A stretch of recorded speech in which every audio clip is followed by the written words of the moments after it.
Hello, I'm Pod, and this is Ben. from Jody as a Hitlist, and you're watching Stage Right Interviews.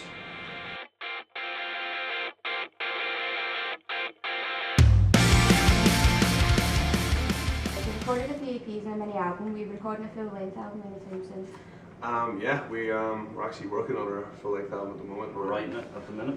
We've been writing pretty much. Turn's actually a great time for us because we. Do we try to look at the camera or look at you? It doesn't really matter. You can The look at camera? it It's meant to be really creepy if you know. It's not really creepy if you're looking at the camera. Yeah, that's what I mean. Okay, I'll just look. It's like they prefer it if you look at the camera, because it's like you're looking at them and they watch the video. Shit, okay. That's quite creepy I know, though. but That is quite creepy. That's what people Thank you. prefer. I remember I It's saw Wonder Year did a live session, the music was amazing, but the singer was looking right into the camera the whole time, and it was so creepy. He was just looking at the camera singing, it was so weird. Anyway, what should we look at you maybe? Anyway, we're writing the album. Tour's a great time for us to do that, because we get like doing sound checks, and we're sort of jamming before and after the shows and stuff. So our plan is to write as many songs as we can. We're aiming for 30, and then we're going to vote on our favourite 11 personally, each of us, and then once we have 11 or 12 tracks we're really happy with, we'll record an album. Do you think it's harder for upcoming bands to become successful these days, with a lot of bands sounding similar, or easier due to social networking websites? It's really, it's got pros and cons. Like, I mean, it's great now because you can, in sort of theory, start a band now, record in your bedroom, someone can hear it in America and sign you. So in theory that can happen, and that's a great outlet for people, but in practice it doesn't always happen that way, and there's a lot of, because of that ability to get yourself out there, the whole sort of music industry's become very oversaturated, and where there used to be sort of a couple of bands in the genre, there are now thousands of bands in that genre. And then the plus side of that though is, the strongest people of that genre do come through and get there, so it makes people work harder to sort of hone their art. So there's a lot of ups and downs, and I wouldn't say it's better or worse, it's just completely different. You spend a lot of time touring and playing shows. Do you think this is the best way for people to hear your music?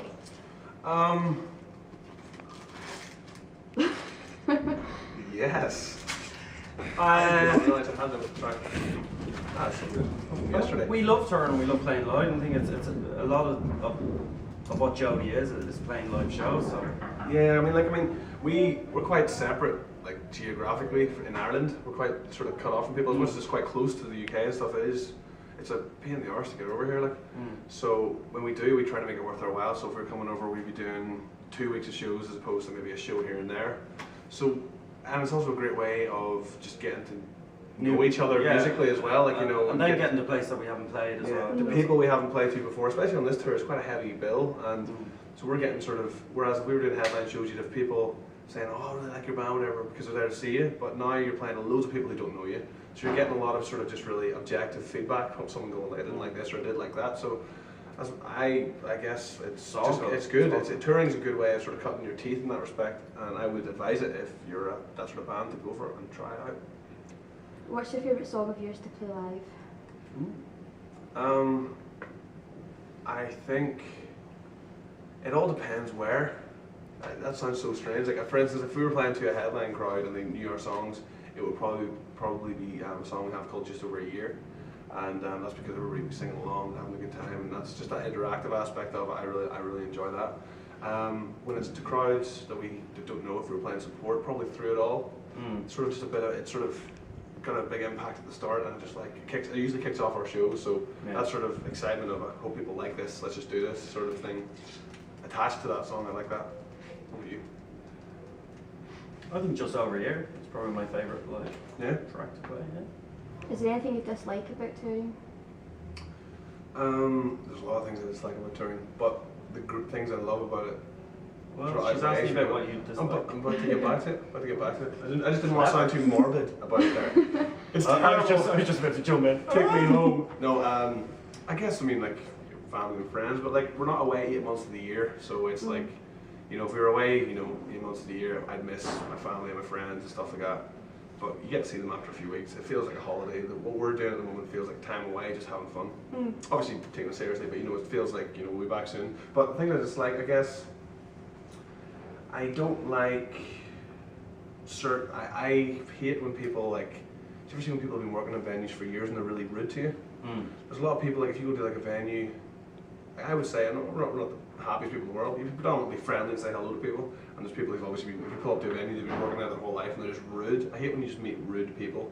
Yeah. And that's weird. I suppose you get that in life everywhere, but specifically from venues, you sort of like set sound engineer. I think the travelling between venues is pretty hard. Yeah. But Well, then I when you get just- there, it's great because you get to a new city and see new people and stuff.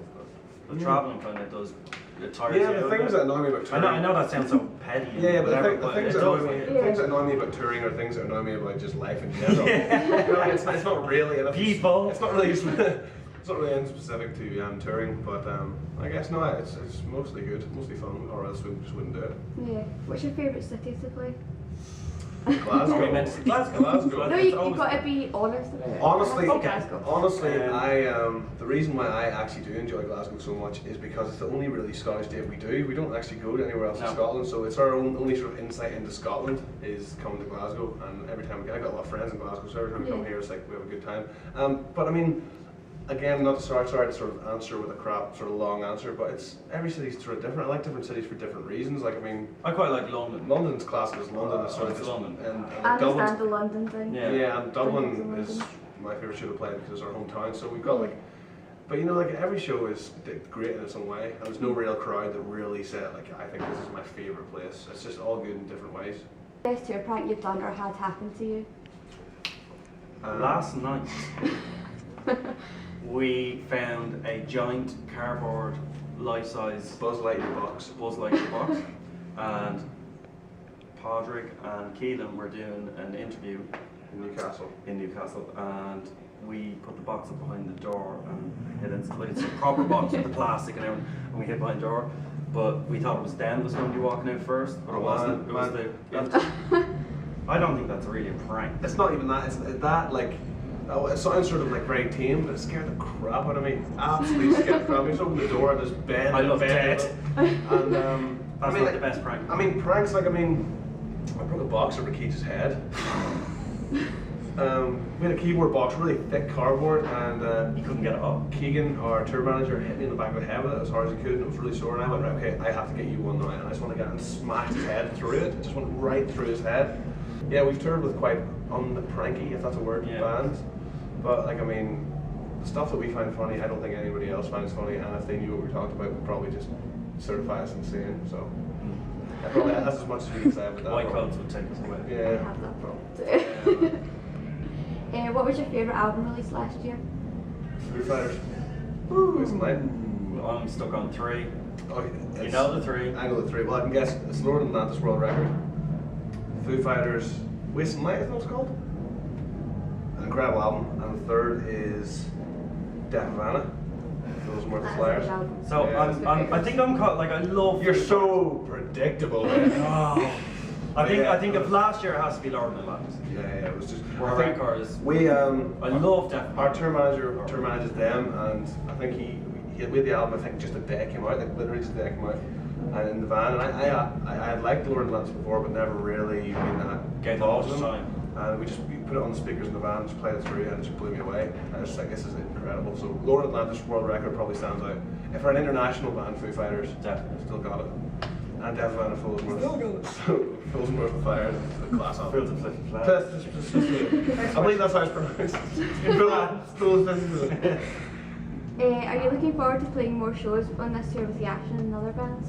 Definitely. Yeah. We're only barely getting to know the guys, so it's the first time we met them, and they're all really nice guys. So yeah, I think it's going to be awesome. I always have a thing that when you meet bands, they're either complete and total dicks, or the nicest guys, or the nicest guys in the world. It's either two extremes. There's no sort of all right guys in bands for me. They're either annoying whatevers and really nice guys. And thankfully, from buzzing around talking to these guys, everybody seems like really completely dead on. So yeah, so sometimes when you start a long tour and you sort of get a vibe with someone, it's like, oh, I'm going to be with these guys. You know what I mean? So it's great that everybody in the pack. I think the other bands are more friendly with each other than we are with them, because we haven't toured with them before, and they've been really welcoming and we've gone really well. And we sort of were worried that we would stick out on the bill a bit, because they're all like, and we're going like, but it works alright. Every tour's got to have It's a lovely version of our music. Do you like it? You must have something like you're the main support. Yeah, I guess. That's all our songs in 2 seconds. That's it. Thank you. No Peter Griffin saying all the states in the second. That's a lot of songs. You speed it up, songs like that. Okay. What is one thing you want to achieve with this band? I want there to be Jody has a Hitlist themed episode of Glee. That's the worst TV show. By the way, that is a complete joke. I don't know what that. I don't know what that. I don't know. I really don't know. The thing I like about this band is we have no expectations other than just to. We've sort of got an attitude of, and I think it's an attitude that you really need to have of instead of concentrating on getting bigger, you have to just concentrate on getting better. And we just want to become as good a band as we can be. And with that, certain things may follow. Like we might become a bigger band, we might get better tours or bigger tours and all that sort of stuff. But I mean, if you put those sort of black and white target points. We'd be stupid to say that we don't want to kind of aim towards bigger things. Yeah, we do. But a lot of people say they want to be like household names like Green Day and Blank and stuff. But yeah, that all came with a lot of hard work and a lot of concentration. That didn't fall in anybody's lap. So that's what the groundwork needs to be put in. And I guess at the moment that's what we're concentrating on, just putting in the groundwork. And whatever will be, will be. And we can't really do anything about it otherwise. And if we set certain points and don't make them, if this band ever comes to an end, we'll leave it with a sour taste in our mouth thinking we didn't get that. Whereas if we just try our best, we'll leave it and go, that was awesome. That's what you want. Yeah, Is there anyone you want to tour with that you haven't had the chance to tour with yet? There's just loads of bands. I'd love to tour with Havana. There's sort of fantasy ones as well. I'd love to obviously tour with Blink too. Like that would be, or Paramore or something like that. That would be obviously incredible. Or Foo Fighters. But those are obviously pie in the skies. But like bands. Lionel Richie. Yeah. Like I want to open up for Jerry Seinfeld's comedy tour. Yeah. So wow. Yeah. That'd be intensely surreal. I don't know. Loads of bands. I mean, yeah, I guess bands active on the circuit now that we would know. I mean, I'd love to tour with Death Havana. Or like You Made Six or something. Those would be obviously incredible tours. But I mean, yeah, we'll see. If you were in Nando's Marinade, which one would you be and why? See, you're asking the two wrong members here, aren't they? We are the only two people. I've had Nando's twice. I've had Nando's twice. One was my dad's birthday, right? And the second was some other time I was with just some mate of mine, and I didn't really take in what the different sauces were. If you could be any dish in an Italian restaurant, what would you be? Okay, it has to describe you. No, that's describe me. I like spag bol because I don't know. Spag bol. Italian restaurant, like I mean. Is there not much in an Italian restaurant? It's pasta moved around. With other things? You get other stuff like chickens and stuff like that. Or McDonald's maybe. I'm like ravioli. Because it looks nice. It looks nice, right? But then when you bite into it, you're like, oh, Jesus. So that's why I feel like a nice. I'd probably be a really spicy burrito. In an Italian restaurant. They serve other they things. don't. Frankie and Benny's sell burritos. There you go. That's in an Italian restaurant. It's What? Burritos. Frankie and Benny's. Do they have burritos? They have burritos. Okay, so you're out of place then. Is that what you're? That's the place I'm in. Yeah. I am a place. You're a burrito in an Italian restaurant. That is your the metaphor for your life. That is me. That is you. You're out of place on planet Earth. Always going against the grain. My ravioli metaphor didn't really work out. Don't like ravioli. I don't like it at all. I guess like pasta because I'm just plain. Nothing exciting. But you can do a lot with pasta though, so. You can do a lot with pasta, exactly. I may appear boring. Tell us. But you can do a lot with it. I am pasta also. Look inside yourself You can and do lots of realize things with pasta. you too are pasta. Oh, what a weird question. Put cheese on it. Right. And how does that make any difference to what we're talking about? You put cheese on it. I'd put cheese on it. Would you? Right, I guess I'm pasta to be the most boring person in the world on pasta. And you're a burrito. In a place that serves burrito. Yeah, I'm chicken fried rice. People serve it as Chinese.